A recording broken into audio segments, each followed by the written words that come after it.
यूं तो भारत की मिट्टी से एक से बढ़कर एक बहादुर सैनिक पैदा हुए, जिन्होंने जीते जी भारत माँ के आंचल पर आंच नहीं आने दी और देश की रक्षा करते हुए हंसते हंसते अपने प्राण न्यौछावर कर दिए। लेकिन क्या कोई सैनिक देशभक्ति की इस हद तक भी जा सकता है कि वो अपनी मौत के बाद भी अपने देश की सीमाओं की पहरेदारी करे? क्या कोई सैनिक अपनी शहादत के बाद भी अपनी ड्यूटी पर लौट सकता है? ये सवाल किसी को भी अंदर तक झकझोरने के लिए काफी है। लेकिन कमाल की बात यह है कि ये कोई कल्पना या सुनी सुनाई कहानी नहीं, बल्कि वास्तविक घटना है जिसे इंडियन आर्मी भी सच मानती है। भारत चीन सीमा की उन पहाड़ियों पर जहां हर सांस बर्फ की तरह ठंडी और हर रात मौत जितनी लंबी होती है, वहां आज भी उस शहीद सैनिक की प्रेजेंस महसूस की जाती है। उस शहीद सैनिक के साथियों का विश्वास है कि जब भी नाथू ला पर कोई सैनिक अपनी ड्यूटी से मुंह मोड़ता है या फिर नींद की झपकियां लेता है, तब वो शहीद सैनिक जोरदार चांटा जड़कर उसे झकझोर कर उठा देता है। हैरानी की बात यह है कि चीनी सैनिकों ने भी इंडिया चाइना बॉर्डर पर उनकी प्रेजेंस को कंफर्म किया है। ये कहानी है भारत के लेजेंडरी सोल्जर बाबा हरभजन सिंह की, जो मौत के बाद भी अपनी ड्यूटी निभाते रहे। और हैरानी की बात यह है कि इसके लिए उन्हें सैलरी भी दी जाती रही। उन्हें हर साल 2 महीने की छुट्टियां भी दी जाती और यहाँ तक कि प्रमोशन देकर उन्हें सिपाही से कैप्टन बना दिया गया। आर्मी के नियमों के मुताबिक करीब 38 साल की ड्यूटी के बाद उन्हें साल 2006 में एक जीवित सोल्जर की तरह रिटायरमेंट भी दिया गया।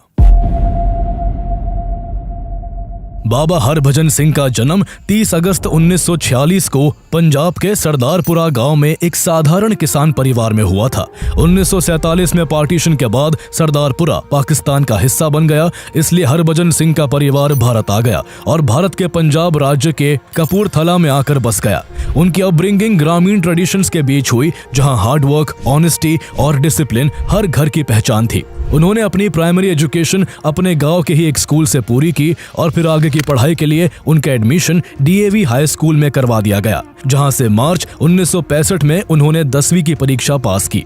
वो बिल्कुल साधारण परिवार से आए थे, लेकिन बचपन से ही उनके दिल में गहरी देशभक्ति की भावना थी। यही वो कारण था कि 10वीं परीक्षा पास करने के तुरंत बाद वो आर्मी की भर्तियों में जाने लगे और अपनी काबिलियत के दम पर उसी साल इंडियन आर्मी में शामिल हो गए। 30 जून 1965 को उन्हें कमीशन मिला और सिपाही के तौर पर उन्हें 14 राजपुताना राइफल्स में शामिल कर लिया गया। उस दौरान भारत और पाकिस्तान के बीच भयंकर युद्ध छिड़ा हुआ था और कहा जाता है कि उन्होंने उम्र कम होने के बावजूद इस युद्ध में वीरता दिखाते हुए दुश्मनों के दांत खट्टे कर दिए थे। उनकी बहादुरी को देखते हुए उनका ट्रांसफर 23rd पंजाब रेजिमेंट में कर दिया गया, जो सिक्किम में भारत चीन के सीमा पर रहकर देश की सुरक्षा करती थी। हरभजन सिंह को नाथू ला पास पर पोस्टिंग मिली, जो इंडिया और तिब्बत को जोड़ने वाला एक रिमोट और स्ट्रेटेजिकली वाइटल पॉइंट है। 1962 के सीनो इंडियन वॉर के बाद बॉर्डर पर सिचुएशन टेंस बनी रहती थी, इसलिए यहाँ तैनात सोल्जर्स को हर वक्त चाइनीज इंट्रूशन की संभावना की वजह से अलर्ट रहना पड़ता था। नाथू ला की खतरनाक चट्टानें, बर्फीले तूफान, ठंडी हवाएं और कम ऑक्सीजन हर दिन यहाँ तैनात सैनिकों की सहन शक्ति को टेस्ट करती थी। इतने मुश्किल हालात में यहाँ हरभजन सिंह को अपने साथियों के साथ काम चलाऊ बंकर्स में रहना पड़ता था। हरभजन सिंह के कंधों पर रिमोट आउटपोस्ट पर तैनात अपने साथियों तक फूड और एम्यूनिशन सप्लाई पहुंचाने की भी जिम्मेदारी थी। उन्हें ये सामान खच्चरों पर लाद कर भयानक ठंड में बर्फीले रास्तों पर कई किलोमीटर की यात्रा करके ले जाना पड़ता। बेशक परिस्थितियां बहुत ही खतरनाक थी, लेकिन वो अपनी ड्यूटी को पूरे डेडिकेशन के साथ निभाते। नाथू ला की जिंदगी करेज मांगती थी और हरभजन सिंह ने हर टास्क में इसे साबित करके दिखाया। यही वजह थी कि उनकी डेडिकेशन और सिंसेरिटी के चलते उनके साथी सिपाही और कमांडिंग ऑफिसर्स उनकी काफी इज्जत करते थे। लेकिन 4 अक्टूबर 1968 को उनकी जिंदगी में एक ऐसा भूचाल आने वाला था जिसकी कल्पना किसी ने बुरे सपने में भी नहीं की होगी। 4 अक्टूबर 1968 को हरभजन सिंह कई खच्चरों पर सामान लादकर बटालियन हेडक्वार्टर तेकुला से डेंगचूकला की ओर निकले। उस दौरान सिक्किम और वेस्ट बंगाल का नॉर्थ का इलाका लगातार हो रही भारी बारिश के कारण लैंडस्लाइड और फ्लड जैसे नेचुरल डिजास्टर से जूझ रहा था और इसने वहां की हजारों जिंदगियां निगल ली थी। रास्ता बर्फीला और काफी फिसलन भरा था, इसलिए हरभजन सिंह बहुत संभल कर चल रहे थे। लेकिन तभी अचानक उनका पैर फिसल गया और वो एक तेज धारा वाली नदी में जा गिरे। नदी के तेज बहाव के कारण वो काफी दूर तक बहते चले गए। चूंकि वो उस वक्त अकेले थे, इसलिए किसी को भी उनके साथ हुए हादसे का पता नहीं चल सका। जब देर रात तक भी हरभजन सिंह देंगचूकला नहीं पहुंचे तो उनके साथी सिपाहियों को किसी अनहोनी की आशंका होने लगी। उन्होंने इसकी खबर अपने हायर रैंक के अधिकारियों को दी।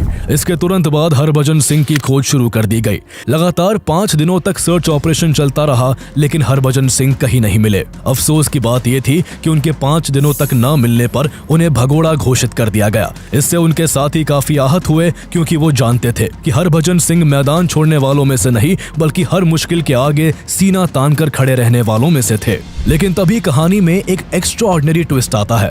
जिस दिन उन्हें भगोड़ा घोषित किया गया, उसी रात प्रीतम सिंह नाम के सैनिक को एक अजीब सपना आता है। प्रीतम सिंह हरभजन सिंह के सबसे अच्छे दोस्त थे। प्रीतम सिंह के सपने में उस रात हरभजन सिंह आते हैं, जो उन्हें बताते हैं कि उनकी मृत्यु हो चुकी है। वो सपने में अपने दोस्त को यह भी बताते हैं कि उनकी मौत कैसे हुई थी और उनका शरीर इस वक्त कहाँ मिलेगा। जैसे ही सपना खत्म हुआ, प्रीतम सिंह हड़बड़ाकर उठ गए और भागकर अपने साथी सैनिकों को इस सपने के बारे में बताया। उनकी कहानी सुनकर हर कोई हैरान था। जहां कुछ सैनिक उसे बस प्रीतम सिंह के मन का वहम बताकर उनका मजाक उड़ाते हैं, तो वही कुछ सैनिक ऐसे भी थे जिन्हें यह सपना सच लगता है। वो फैसला करते हैं कि सपने में हरभजन सिंह ने जिस जगह पर अपनी बॉडी को बताया था, वो वहां जाकर देखेंगे। अगले दिन कुछ सैनिक सपने में हरभजन सिंह द्वारा बताई गई लोकेशन पर उन्हें खोजने के लिए पहुंच गए। वो अभी कुछ ही मीटर सर्च कर पाए थे कि तभी उन्होंने जो देखा, उसे देख उनकी आंखें खुली की खुली रह गई। उन्होंने देखा कि वही पास में हरभजन सिंह की बॉडी पड़ी हुई है। जिस काम को सेना 5 दिन की खोज के बाद भी नहीं कर पाई थी, वो महज एक सपने की बदौलत कुछ ही मिनटों में हो गया था। ये देखकर वहां मौजूद हर सैनिक हैरान था। कुछ सैनिकों को काफी शर्मिंदगी भी महसूस हुई, क्योंकि हरभजन सिंह को पहले कायर समझकर भगोड़ा घोषित कर दिया गया था। लेकिन इसके बाद सेना ने अपनी गलती सुधारी और हरभजन सिंह को शहीद घोषित कर पूरे सैन्य सम्मान के साथ उनका अंतिम संस्कार किया गया। इतना ही नहीं, उन्हें इंडिया के 2nd highest bravery honour Mahavir चक्र से भी सम्मानित किया गया। लेकिन कहानी में अभी एक रोमांचक मोड़ आना बाकी था। हरभजन सिंह अपनी मौत के बाद भी कुछ ऐसा करने वाले थे जिससे भारतीय सेना की काफी मदद और चाइनीज सैनिकों की भारी आफत होने वाली थी। कुछ दिन तक तो हर रोज की तरह सब कुछ नॉर्मल रहा, लेकिन कुछ दिन बाद नाथू ला पर स्टेशन सोल्जर्स को रात में अक्सर स्ट्रेंज ड्रीम्स आने लगते हैं। उनके सपने में हरभजन सिंह आते हैं, जो उन्हें आने वाले खतरों से आगाह करते हैं और दुश्मन की मूवमेंट्स के बारे में भी बताते हैं। कई सैनिकों ने तो यहाँ तक कहा कि हरभजन सिंह ने उन्हें सपने में कहा है कि मेरा शरीर भले ही खत्म हो गया है, लेकिन मेरी आत्मा ऑन ड्यूटी रहेगी। मेरे लिए यहाँ एक मंदिर बना देना, जहाँ से मैं अपने देश की सेवा करता रहूंगा। शुरुआत में ऑफिसर्स ने इसे लाइटली लिया, लेकिन धीरे धीरे जब ये घटनाएं बढ़ने लगी और कई बार ऑन ड्यूटी सिपाहियों ने उनकी मौजूदगी को महसूस किया, तो सभी हैरान रह गए। जब भी कोई किसी घटना का शिकार होने वाला होता, तो पहले ही किसी अनदेखी आवाज से रुक जाता। ऐसे में साथी सैनिकों को एहसास होने लगा कि हरभजन सिंह एक अदृश्य पहरेदार बनकर उनके साथ है। जब इस तरह की बातें बढ़ने लगी, तो कुछ हाई रैंक ऑफिसर्स खुद इस मामले की जांच के लिए नाथूला पहुंचते हैं, लेकिन वो भी तब चौंक जाते हैं जब उन्हें खुद भी हरभजन सिंह की मौजूदगी का अनुभव होता है। धीरे धीरे साथी सैनिकों का विश्वास और मजबूत हो गया कि हरभजन सिंह अपनी मौत के बाद भी उनके साथ ड्यूटी कर रहे हैं। उनकी प्रेजेंस भले ही फिजिकल रूप में अनसीन थी, लेकिन ट्रूप्स के लिए उनके होने भर का एहसास ही उनका हौसला बन गया। इसके बाद सैनिकों के बीच उनके स्पिरिट के सुपरनैचुरल एक्ट्स की स्टोरीज फैलने लगी। कुछ ने कहा कि उन्होंने उन्हें ट्रेचरस माउंटेन पासेस पर रात में पेट्रोलिंग करते हुए देखा है, तो दूसरों ने नोटिस किया कि उनके नाम पर रखी वाटर बॉटल्स मिस्टीरियसली सुबह तक खाली हो जाती है, जैसे कि उन्होंने ड्यूटी से आने के बाद इन्हें पिया हो। बहुत से सैनिकों ने माना कि हरभजन सिंह ने उनको एम्बुशेस, एक्सीडेंट्स और नेचुरल डिजास्टर से प्रोटेक्ट किया है। सिर्फ सैनिक ही नहीं, वहां आसपास के लोकल्स को भी एक अदृश्य आत्मा के होने का एहसास होता है। इसके बाद उन्हें देवता का दर्जा देकर बाबा हरभजन सिंह कहा जाने लगा। उनकी रेजिमेंट ने नाथूला से कुछ किलोमीटर की दूरी पर बाबा हरभजन सिंह का एक श्राइन बना दिया। इस श्राइन को एक सोल्जर के रूम जैसा मेंटेन किया गया। यहाँ रोज बाबा हरभजन सिंह के लिए उनके साथी सैनिक प्रेस यूनिफॉर्म्स, पॉलिश्ड बूट्स रखते और उनके सोने के लिए बेड बनाया जाता। इतना ही नहीं, उन्हें खाना भी परोसा जाता। उनके बिस्तर के पास पानी की बोतल रखी जाती, ताकि उन्हें प्यास लगे तो पीने के लिए पानी मौजूद रहे। साथी सैनिक अपनी ड्यूटी शुरू करने से पहले उन्हें सल्यूट करते। ऐसा लगता था कि बाबा हरभजन सिंह सच में उनके साथ रहते हैं और जीवित है। इंडियन आर्मी ने न केवल उनकी मौजूदगी को माना बल्कि आर्मी ने बाबा हरभजन सिंह की ऑन ड्यूटी को ऑफिशियली भी रिकॉग्नाइज किया। ये इतिहास में पहली बार था जब किसी सैनिक को मरने के बाद भी एक्टिव सोल्जर माना गया। उनके लॉकर, यूनिफॉर्म और पर्सनल बिलोंगिंग्स को वैसे ही प्रिजर्व किया गया जैसे किसी जिंदा सैनिक के लिए किया जाता है। कई बार ऐसा हुआ कि जब सुबह सैनिक उनके श्राइन में दाखिल हुए तो देखा कि चादर पर सिलवटें थी जैसे कोई अभी अभी सोने के बाद उठा हो। बिस्तर के पास रखे जूतों पर मिट्टी के निशान मिले जैसे बाबा हरभजन सिंह ने रात में पहरा दिया हो। मौत के बाद भी वो न केवल खुद सीमा पर देश के लिए पहरेदारी कर रहे थे बल्कि वो अपने साथी सैनिकों को ड्यूटी के टाइम अलर्ट रहने का पाठ भी पढ़ाते हैं। अगर किसी जवान को ड्यूटी करते हुए झपकी आती तो उन्हें एक जोरदार थप्पड़ पड़ता। नाथूला पर पोस्टेड कोई भी सैनिक अगर ड्यूटी के दौरान लापरवाही बरतता तो बाबा हरभजन सिंह उसे झकझोर कर उठा देते थे। सैनिकों के लिए उनकी मौजूदगी एक प्रेरणा बन गई। उन्हें लगता कि जब एक सैनिक मरने के बाद भी अपनी ड्यूटी निभा रहा है तो उसे जिंदा रहते हुए ऐसा करने में जरा भी लापरवाही नहीं करनी चाहिए। बाबा हरभजन सिंह की सच्ची देशभक्त आत्मा के चलते सैनिकों में यह विश्वास बन गया कि चाहे कितनी भी भयंकर ठंड हो, चाहे कितने ही बर्फीले तूफान सरहद को हिलाने की कोशिश करे, चाहे दुश्मन कितनी भी घात लगा ले, बाबा हरभजन सिंह उनके साथ मौजूद है जो उन्हें कोई भी अनहोनी और हमला होने से पहले सतर्क कर देंगे। हैरानी की बात यह है कि ऐसा सिर्फ भारतीय सैनिक ही नहीं महसूस करते बल्कि इसका एहसास चाइनीज सोल्जर्स को भी होता है। कई बार चीनी सैनिकों ने अपने सीनियर से शिकायत की कि उन्हें भारतीय सीमा पर एक सफेद घोड़े पर सवार कोई सैनिक नजर आया है। कहा जाता है कि जब भी कोई चीनी सैनिक भारतीय सीमा में घुसपैठ करने की कोशिश करता तो बाबा सफेद घोड़े पर सवार होकर उसका रास्ता रोक लेते। चीनी सैन्य अधिकारियों ने एक बार भारतीय अधिकारियों को पत्र लिखकर कहा, अपने उस सफेद घोड़े वाले सिपाही को वापस बुला लो। लेकिन भारतीय अधिकारी जानते थे कि वो किसी इंसान को नहीं बल्कि एक आत्मा को देख रहे हैं और उसे रोक पाना किसी के लिए संभव नहीं है। आलम यह हो गया कि जब भी भारत और चीन के बीच कोई फ्लैग मीटिंग होती, भारतीय सैन्य अधिकारी सम्मान और विश्वास के प्रतीक के रूप में बाबा हरभजन सिंह के लिए एक खाली कुर्सी छोड़ देते। ऐसा लगता जैसे बाबा भी वहां मौजूद है और संकेतों के जरिए उन्हें अपने वैल्यूएबल टिप्स दे रहे हैं। भारतीय सेना ने बाबा हरभजन सिंह को न केवल ऑन ड्यूटी सोल्जर माना बल्कि उन्हें बाकी सैनिकों की तरह बाकायदा सैलरी और प्रमोशन भी दिया जाता रहा। एक बार जब एक एनजीओ ने इसे अंधविश्वास कहकर इसका विरोध किया तो उनके रेजिमेंट के सैनिकों ने जवाब दिया, हम अपनी सैलरी का एक हिस्सा बाबा के नाम पर देंगे। इतना ही नहीं, इंडियन आर्मी ने उन्हें छुट्टियां देने की भी अरेंजमेंट की। चूंकि बाबा हरभजन सिंह हर साल सितंबर के महीने में छुट्टी पर अपने घर पंजाब के कपूरथला जाते थे, इसलिए जब भी सितंबर का महीना आता सिक्किम से लेकर कपूरथला तक किसी त्योहार जैसा माहौल हो जाता था। यही वो समय होता जब बाबा हरभजन सिंह को सेना से 2 महीने की छुट्टी दी जाती।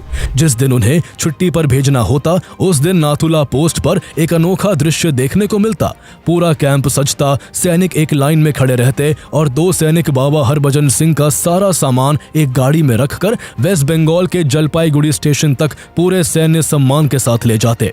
ट्रेन में उनके लिए बाकायदा एसी फर्स्ट क्लास में एक सीट बुक करवाई जाती। उनकी सीट पर उनकी वर्दी, जूते और तस्वीर रखी जाती। जब ट्रेन उनके शहर कपूरथला पहुंचती तो वहां बाबा के दर्शन के लिए लोगों का हुजूम उमड़ पड़ता। पूरा स्टेशन बाबा हरभजन सिंह अमर रहे के जयकारों से गूंज उठता। जैसे ही सैनिक ट्रेन से उनका सामान बाहर निकालते, भीड़ उसे छूने के लिए आगे बढ़ती। बाबा हरभजन सिंह की मां के लिए 15 सितंबर का दिन किसी सपने जैसा होता। वो उस दिन सुबह से ही अपने बेटे की तस्वीर के सामने बैठ जाती, बाबा हरभजन सिंह के लिए कपड़े सजाती और उनके कमरे को वैसे ही तैयार करती जैसे वो उनके जीवित रहते किया करती थी। 2 सेना के जवान उस दिन बाबा हरभजन सिंह का सामान उनके घर दे जाते और ऐसा माना जाता कि वो छुट्टियों के लिए वापस घर आ गए हैं। इसके बाद उनके घर में रौनक लौट आती। वहां लंगर लगाया जाता, लोग उनके दर्शन के लिए आते और पूरा गांव भक्ति में डूब जाता। लेकिन जिस दिन बाबा वापस ड्यूटी पर जाते, उनके घर के साथ साथ पूरा गांव सूना पड़ जाता। 15 नवंबर का दिन बाबा के वापस ड्यूटी पर लौटने का दिन होता। उस दिन 2 सैनिक उनके घर पहुंचते, कमरे से उनका सामान लेते और ट्रेन से उन्हें वापस ले जाते। जब जब बाबा हरभजन सिंह को छुट्टी पर भेजा जाता, सेना को विशेष रूप से अलर्ट कर दिया जाता और चौकसी बढ़ानी पड़ती। कई बार इंडिया चाइना के बीच जब बॉर्डर पर टेंशन बढ़ जाती तो उनकी छुट्टियों को कैंसिल भी कर दिया जाता। बाबा हरभजन सिंह की लेजेंड सिर्फ नाथुला के रोजमर्रा के रूटीन्स तक सीमित नहीं रही, ये मिलिट्री ऑपरेशंस और वॉर टाइम विजिलेंस तक फैल गई। चीनियों के साथ कई झड़प के दौरान बाबा हरभजन सिंह की ब्लेसिंग्स की स्टोरीज उनके रेजिमेंट में फैलने लगी। कई सोल्जर्स ने माना कि बाबा ने कई बार क्रिटिकल सिचुएशंस में उन्हें अलर्ट किया। बाबा हरभजन सिंह की मौत के बाद भी उनके परिवार को उनकी सैलरी दी जाती रही और उन्हें प्रमोशन भी मिलते रहे। समय के साथ उन्हें सिपाही से प्रमोट करके कैप्टन बना दिया गया। सेना के नियमों के तहत साल 2006 में बाबा हरभजन सिंह का टेन्योर खत्म होना था, इसलिए उसी साल उन्हें फॉर्मली इंडियन आर्मी से रिटायर कर दिया गया। हालांकि रिटायरमेंट के बाद भी बाबा हरभजन सिंह की आत्मा को बॉर्डर पर ही महसूस किया जाता रहा। ऐसे में माना गया कि जो देशभक्त सैनिक मरने के बाद भी अपनी ड्यूटी निभा रहा है, वो भला रिटायरमेंट जैसी फॉर्मेलिटी को कहां ही मानेगा। इसलिए उनके ऑफिशियल रिटायरमेंट के बाद भी उनकी सर्विस बदस्तूर जारी रही। उन्हें हर बार की तरह छुट्टियों पर भी भेजा जाता रहा। 2017 तक इंडियन आर्मी उन्हें पहले की तरह ही ट्रेन में सीट बुक करवाकर उनके घर भेजती रही। लेकिन 2017 में कुछ लोग इंडियन आर्मी पर अंधविश्वास फैलाने का आरोप लगाकर कोर्ट चले गए। इसके बाद बाबा को उनके घर भेजने का सिलसिला थम गया। माना जाता है कि बाबा हरभजन सिंह अब बिना किसी छुट्टी के 12 के 12 महीने नाथुला में ही ड्यूटी करते हैं। नाथुला में आज भी उनकी अखंड ज्योति जलती है। समय के साथ उनकी आस्था का दायरा सैनिकों से आगे बढ़कर आम लोगों तक भी पहुंचा।